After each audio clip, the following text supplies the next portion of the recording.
Scott Mautz, welcome to the Human Capital Innovations Podcast. Thanks so much for having me, John. Looking forward to it. This will be fun. Yeah, I'm excited to have a conversation with you today. We've been preparing for this episode for a little while now, and you have a lot of great background and expertise and focus in your work around the role of middle managers, middle management, and how we can more successfully utilize middle managers within an organization to drive positive outcomes for their teams. And so today we're going to focus on best practices of the most successful middle managers and talk about things like leading up and leading down and across the organization, and really the important and critical role that quote unquote middle managers play within successful organizations. As we get started, I just wanted to share Scott's bio with everybody. Scott Mautz is a high-octane business inspirational speaking expert at igniting peak performance and deep employee engagement, motivation, and inspiration. He's a Procter & Gamble's veteran who successfully ran several of the company's largest multi-billion-dollar businesses, the multi-award-winning author of Make It Matter and Find the Fire, faculty at the Indiana University Kelley School of Business, and was previously a columnist at Inc.com with nearly 2 million monthly readers. He's a frequent national publication and podcast guest and can't wait to talk with us today about his new book coming out soon, May 18th, titled Leading from the Middle, a playbook for managers to influence up, down, and across the organization. The book is a love letter to the backbone of every organization, and yet those who are too often overlooked, the middle manager. I think that's a perfect framing for our episode today. It's great to learn more about you, and I'm excited to have this conversation. Before we jump on in, anything else that you would like to share with listeners by way of background, personal context, anything like that to shape the conversation? Yeah, no worries at all. Just so your listeners and followers understand, John, I kind of pride myself on being a jack of all trades. I get a chance to teach executive education classes at Indiana University, and along with a number of books that I write, the blogs that I write, the articles that I write, and the keynotes that I give, I'm also a research nerd at heart. So what I talk about today comes from decades of experience, but also reams and reams of research that we've been focused on for the last 15 years, especially on middle managers, which I'll get to in a little bit. And folks might want to know, I'm also kind of a closet wannabe funny guy. I did stand-up comedy, but in my grad school days to earn beer money at night. So I like to have fun while I'm working hard. I believe in relaxed intensity. Work hard, play hard. Don't take yourself too seriously. So I'm just glad to be here today to talk about these forgotten heroes, the middle managers. Yeah, and I think that is so true. That's a really great way to start the conversation, is we have this huge group of people that are so vital to the success of any organization, and they often get dumped on, and they get pulled, they get crushed from all sides, all the pressures that managers face. So let's start with some definitions. So first of all, what would you consider, what counts or would you classify as middle managers within an organization? Yeah, a middle manager, John, is anyone who has a boss and is a boss. And as part of their job has to lead up, down, and across the organization to influence and get their job done. A lot of folks say middle management, okay, that's not me. I'm above. Okay, unless if you're the CEO, unless if you're a new hire, by definition, you're a middle manager. If you are a boss and have a boss, you're in this lovely, lovely group. And we're going to talk today about how to take massive pride in that and ignore the cultural stigma that gets placed on middle managers by, at least in the US, by shows like The Office and Michael Scott and cartoons like Dilbert that position middle managers as bumbling bureaucrats, which is far from the case. Sometimes those shows are funny and the comics are funny because there's some of it rings true, but they're stereotypes clearly. And I think of, for example, I'm in the HR space, and I often talk about Toby from The Office being the unfortunate poster child for HR, like the most unfortunate kind of caricature of HR. Now, is there truth to it? sure, there is some truth to it, but it's obviously not actually the way it is most of the time for most people. And it's same thing with management and middle management. And one of the things I like to think about, because you are using a very inclusive definition of middle managers, like some people would say anyone at the executive level or above doesn't count as middle managers. But to your point, if you have a boss that you report to and you have people that report to you, you're in the middle and you do receive pressures from all sides, and you have to be able to manage up, down, and across to be effective in your role. And to that, you specifically use the word leading up, down, and across. That's right. Management, effective management is good lead. Like, you have to be a good leader to be an effective manager. Now, they're complementary skill sets. So you can be a pretty good manager without being a good leader, and you can be a good leader without being a good manager. And I've had plenty of those experiences in my life, and you probably have too. Right. So what we're really shooting for is everyone within the organization who has some sort of supervisory and managerial responsibility, understanding and embracing their role, their potential as leaders and change makers within the organization. And if the organization, from the CEO on down, if they're going to develop, maintain, and sustain, a healthy culture and a strategic direction that helps the organization bring value to the market, that doesn't happen by a charismatic CEO laying out a strategy and like saying, here are our values and this is what we're going to do. While that's good, like, you need all of the different rungs, the different middle managers who are going to end up being the people that take it to the line employees who actually produce and create. And that's where the magic happens or doesn't happen, and where the organization's going to be successful or it's going to fail. Yeah, that's exactly right. You don't need to be the leader to be a leader. And you're so right. The magic happens in the middle. It's pretty fascinating. We have all kinds of data on the importance of middle managers to an organization, John. And we now know that a high quality middle manager adds more productivity to the workforce. Just taking one middle manager and making them incrementally better is more productive to the workforce than adding a brand new member to a team. Middle managers in and of themselves, they account for almost 25% of incremental revenue in an organization. That's 3 times what people that are specifically in innovation roles produce. So yeah, I mean it from the heart when I say, my book, Leading from the Middle, it's a love letter to so many of us that are in this band of brothers and sisters called the middle manager. Well, very, very good. I love that. And I love the idea of it being, a love letter, just recognizing the value of these individuals that do exert so much influence on the success, of the organization and the employee experience, the experience of the people at work. All of that is just so vital. So I guess we're already getting to the point of talking about why middle managers are so important to an organization. And we've kind of alluded to even why leading from the middle can be so challenging, because you are going up and down and across, and you have all these unique, constituents and stakeholders that you're trying to communicate in different ways to, right, to be effective. So let's dig into that a little bit more. And, how do you approach that? Especially if I'm a new manager, I'm new to a managerial role. Yeah.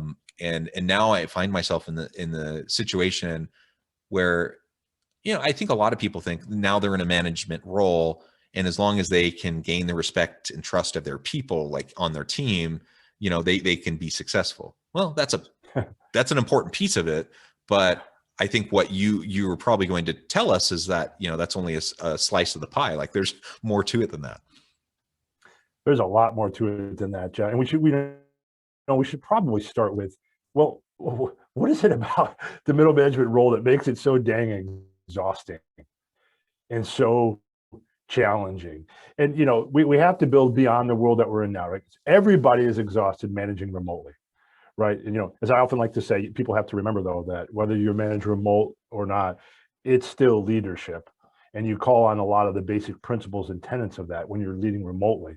but it's exhausting. And then on top of that, there's kind of a secret ingredient for why middle managers are so exhausted and so tired.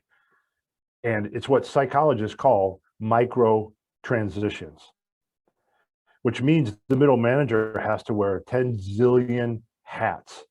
And the constant changing of hats throughout the day is now proven through neuroscience and psychology to be exhausting. For example, one moment you have to take a deferential stance to your boss.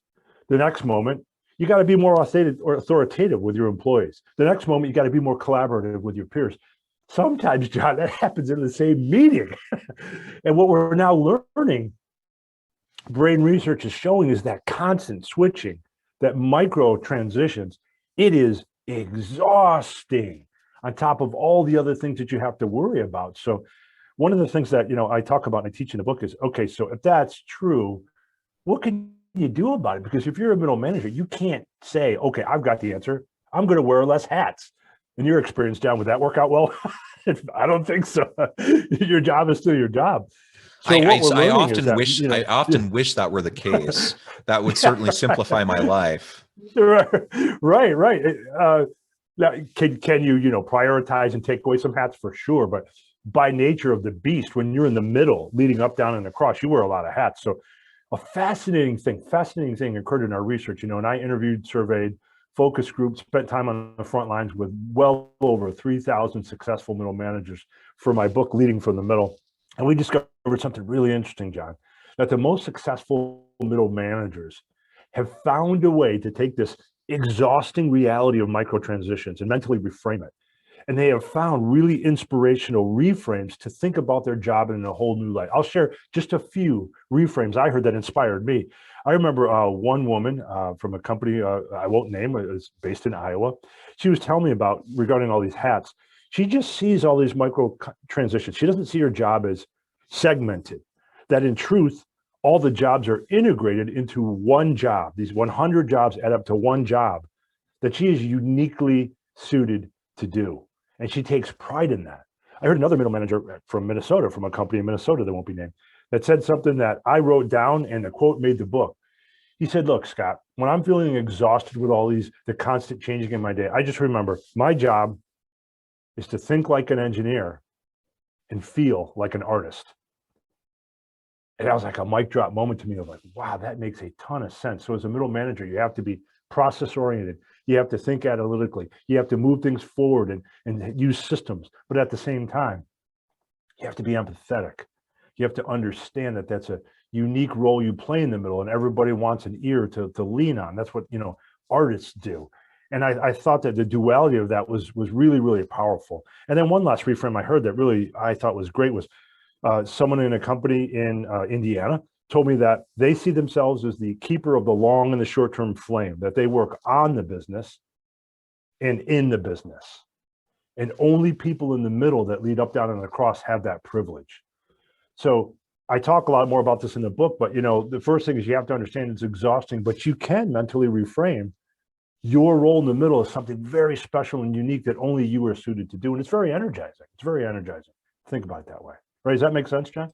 Yeah, absolutely. And I appreciate those stories. And I completely agree. I think it is so important for anyone who finds themselves in any of those kind of middle roles within an organization to don't allow yourself to fall into the trap of thinking, that you're kind of a less than kind of a leader. That's just not even remotely true. Everyone plays a really key, important role, and nobody is going to influence your team as much as you are. Nobody's going to leverage the resources of the organization for the benefit of your team as much as you are. Nobody's going to ensure stability and a successful and healthy culture as much as you are within your team. So within your world, within your sphere of influence, you are essential, and we have to remember that. So even if we're feeling pressured from all sides, we're feeling bogged down, that is normal and pretty much that applies to almost anyone in any managerial, supervisory, or leadership role, unless you happen to be, you know, the CEO at the top, and even they have to report to the board of directors. So, I mean, Right. you know, That's right. everyone's managing these That's right. relationships, and it's always challenging, and we need to give ourselves a break. We also need to recognize the value that we're adding through the roles that we play, and it's really key and important that we all learn to think of ourselves as change makers, as influencers, and as leaders, even if we, you know, might be inclined to think, oh, we're just kind of a lowly supervisor, or, you know, we're 4 rungs down, so we're just, you know, kind of a low middle manager. Yeah, that's exactly right. And it really is true, John. You know, I've talked to people that were one step away from being the CEO. And after my discussion with them, they realized that, look, okay, I'm still a middle manager. Okay, I'm upper middle, but the dynamic created by having a boss, being a boss, and leading across is not that different, even for the people that are, like you said, 4 or 5, 10 rungs down in the organization. The dynamics, that reality of having to manage 360 degrees is a really rich territory that hasn't been written about before and studied before to the extent that I have. That's why I'm so excited about this book, Leading from the Middle. Very good, very good. So let's transition now and talk a little bit more about best practices of You bet. leading Yeah. from the middle. Yeah. What in You your bet. research So and how you framed it up in your book, what are some of those key essential best practices? I'm going to share just a few, and you know, an interesting side note, and I'll tell you why I'm sharing this. So I'm very blessed, John, that the book comes out May 18th, but it's shot straight to #1 on Amazon in management science, and the reason I'm sharing that's not a soft pedal promotion. The reason I'm sharing that is because the feedback that I'm getting already from people that I've shared advanced copies with is that it's one thing to understand the dynamics and the problems and the unique challenges of being a middle manager, which I get into a lot in Leading from the Middle. It's another thing to have a few crisp best practices that are very specific play-by-plays that you can follow. And that's what the book is packed with. And I'll share just a few of some of the key ones that I've heard back from early readers that they really find extra powerful. I'll share just a few. A general one that's pretty powerful is, because you have to do so much in the middle, I found huge value in practicing the 50-50 rule, which means when you feel overwhelmed, inundated with so much to do, just stop, take a step back and say, okay, I need to spend 50% of my time on pragmatism, 50% of my time on possibilities. 50% of your time should be, okay, pragmatically, given everything that's going on, I'm going to force myself to be pragmatic. What must I focus on? What counts? What matters? What's going to move the ball forward? But at the same time, the other 50% is, what are the possibilities in the scenario of crazy things that are going on? And what research shows us is, when we get over inundated, especially as middle managers, the first thing that goes are opportunities and possibilities. We're just trying to survive in the moment. We get rid of our to-do list. Other people give us their to-do list. Their urgent becomes our urgent. We get lost in this flurry of activity. And when we forget, okay, my job in the middle is to be the lighthouse and draw people towards opportunities and possibilities. And if you can keep that mindset, 50% on pragmatism, 50% on possibility, here's the beauty of that. 50 plus 50 equals 100, which means you spend 0% of your time spiraling down, worrying about how overwhelmed you are, how inundated you are, and spending your time on the wrong things. So we've seen the 50-50 rule really help people as a simple guide for crazy busy times for middle managers, right? And Does that make sense? That's just one I wanted to touch on. Yeah, absolutely. And can I just comment on that for a moment? Yeah, please. I think we've all seen, you know, the leaders, managers within an organization who are just constantly running around like chickens with their heads cut off, kind of in this like putting out fires constantly mode, or how you described it, that downward spiral of just feeling overwhelmed and pressured, you know, and sometimes that is the reality they're in, but a lot of times it really is a mindset thing, and we can approach it from a different paradigm and shift the way we deal with the pressures that we're facing. So your 50-50 rule, I think, is spot on. And I can think of, 10 people off the top of my head that I think, would immediately see their quality of life improve if they could adopt that approach. I think so. We've seen it to be very powerful. I want to pack this episode with value for your listeners. So I'm going to share, John, if I can, maybe one of my best tips for leading up, for leading down the organization to your employees and leading across. You cool if that's where I go now? Yeah. All right. So let me do that. Leading up, maybe the most important thing, and just so we're clear, when I say leading up, of course, I'm talking about leading your boss or leading your boss's boss, leading their thinking, influencing them, right? Because we all want to do that. We don't just want to be order takers.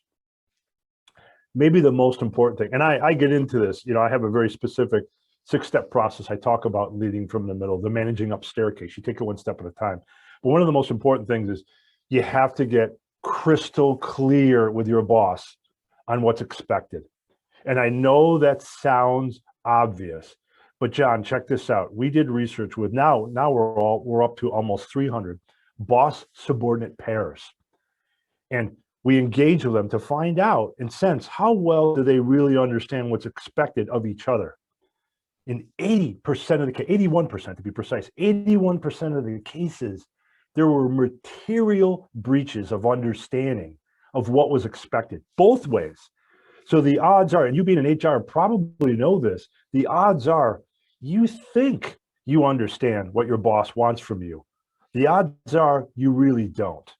So one very powerful tool you can do, and I think your followers can imagine this mentally. Imagine a simple chart. I call it the good to great chart. Where in one column, you list out. Let's use leadership as a metric that's important. I'll just pick leadership. You ask your boss, okay, boss, what does good leadership look like to you? Let's talk about the definition. And you agree to a definition, you write it down. Got it. What does great leadership look like to you? And then you talk that and you write it down, and then you have them side by side. And what happens, John, is we're not used to thinking about things that way. It forces the leader, your boss, to articulate what he or she is really looking for. And it stops the imprecise language. It stops that. It says, oh, okay, this is good. This is great. If you want to get to great, here's the next benefit it produces. You're now, oh, I see what you mean, boss, by great. You've written it down. It's now very clear. Okay, I need help getting to great. I think I need training. I want training. I'm making this up on public speaking and strategic thinking and analysis. Okay, now you have an individualized learning plan as well. So we have found doing the good to great grid and forcing that discussion around the language of good versus the language of great performance, on whatever performance metric you want, is incredibly powerful for getting aligned on expectations. And that's the first step. Is that right? Does that make sense? Is that consistent with what you've learned in the HR field, John? Yeah, absolutely. Okay, very quickly on leading down, I'm going to go with the biggest question that I get by far. And maybe you probably see this in the HR space as well, John.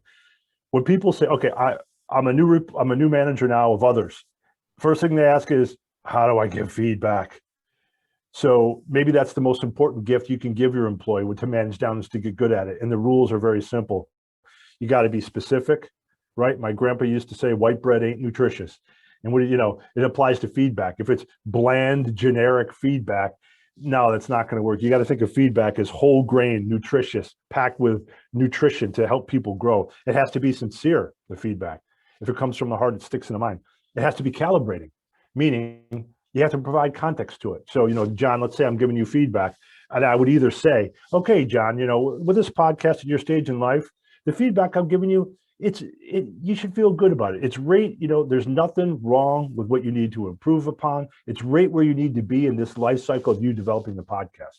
Or I need to say, like, wow, John, I'm telling you this about your podcast, and you really got to pull it together because you're going to fall behind, right? You got to be very clear and calibrating on what that feedback means to the individual. By the way, because if you don't, they'll spiral right to the worst case scenario with it if you don't clarify for that. A couple other things, you got to be, when it comes to feedback, you have to be proportionate.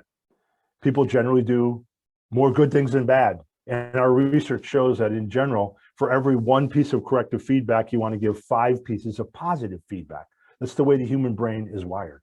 You have to be timely, after the fact feedback is matter of fact feedback, and you have to be tailored. Right? You have to find out how the person likes to receive feedback. And in my experience in life, John, has been there's three kinds of people on the earth.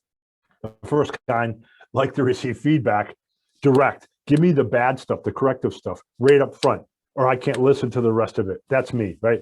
Like until you tell me that, I can't concentrate and enjoy the good stuff you're going to tell me. The second kind are people that want the compliment sandwich. Give me something really nice. Tell me something nice about what I'm doing. Then give me the bad stuff. Then tell me the nice stuff again, right? Then the third kind are the people who say they want the first type, but they really want the second kind. They want the compliment sandwich. So how do you find out? You ask. Very powerful thoughts for managing down in an organization, right? Does that make sense, John? Is that Yeah, absolutely. What you found to be true? Yeah, absolutely. And you made a comment a moment ago that I think is worth noting. If you don't get specific with the feedback that you're providing and you're not clear in how you communicate, people do tend to either spiral down and kind of assume the worst, or, and this is a smaller subset of people, but there are people who just, they think they're amazing. And if you don't get specific, you know, they're going to continue to think they're amazing, and that everything they do is, you know, like stardust and unicorns and rainbows. So we're doing everyone a disservice when we're not getting clear and specific and doing everything that you just described. That's absolutely essential to making sure that that we have meaningful feedback. And to your point, just ask people how they prefer to be communicated with. That's Everyone's different, and we can't assume, you know, that all men want it this way, all women want it this way. What, you know, whatever, we can slice and dice and stereotype people. You know, just ask them how they prefer to have that communicated, and most of the time that will then allow you to be more successful. That's right. They'll be stunned that you asked, probably, John, right? It's probably the case. Because I promised your listeners something across, up, down, and across. That's what middle managers do. I'll touch very quickly on a best tip for managing across. And what I'm talking about here, especially in the middle, right? Sometimes, John, we have to influence people over that don't report to us. We have no authoritative right over them. But when you're in the middle, you still have to, you know, influence with your personality, not your position power. And so in the book, I talk about something very powerful that I call the golden rule of influence. So we'll do a very quick test, John. John, I want you to think of somebody in your life that had a lot of influence over you, but you didn't report to them. Okay, so it could be in work for sure. It could be in life. You know, they were really influential, but they just, you know, and let's stay in the work arena for now. But you didn't report to them. The odds are they were so influential because of the golden rule of influence. They cared. They listened. They gave you something, or they taught you something. Are any of those four true of that person that you have in mind? Yeah, if not all four. Yeah, absolutely, all four. Yeah, and that's what we find. So people wonder, how can I influence people that don't report to me? If you're caring about them, if you're listening, if you're giving, if you're teaching, just like the other people in your life that have had that impact on you because of those behaviors, I promise you, you'll be able to influence across the organization as well. The golden rule of influence. Well, I love that. Scott, it has been a real pleasure talking with you. I really appreciate all the insights you shared and the sneak peek into your book. I really encourage listeners to check that out. Before we close today, I did want to give you one last chance to share with listeners how they can get connected with you, you know, where they can find your book, and anything else you would like to share, and just final comments on the topic for today. You bet. You can find my book, Leading from the Middle, by Scott Mautz, M-A-U-T-Z, just at Amazon by Googling that. Or you can go to my website, scottmautz.com, SCOTTMAUTZ.com. And John, I put together a giveaway for your listeners today. If they go to scottmautz.com/free tools, no spaces in between that, free tools, scottmautz.com/free tools. I have a 30-page companion workbook for free set up that goes along with Leading from the Middle for them. Some people really like to fill in the blank, do multiple questions. It helps them to learn content better. It accompanies the book Leading from the Middle. And they get free access to my complete leadership and self-leadership toolkit, which is jammed with free tools for them to lead more powerfully from the middle. So that's scottmautz.com/free tools. And thank you so much for the opportunity to be here today, John. I really enjoyed it. Thank you so much, Scott. It has been a pleasure. I've enjoyed the conversation as well. And I encourage listeners to reach out, get connected, find out more about what Scott can do for you, check out his book. And as always, I hope everyone can stay healthy and safe, that you can find meaning and purpose at work each and every day. And I hope you all have a great week.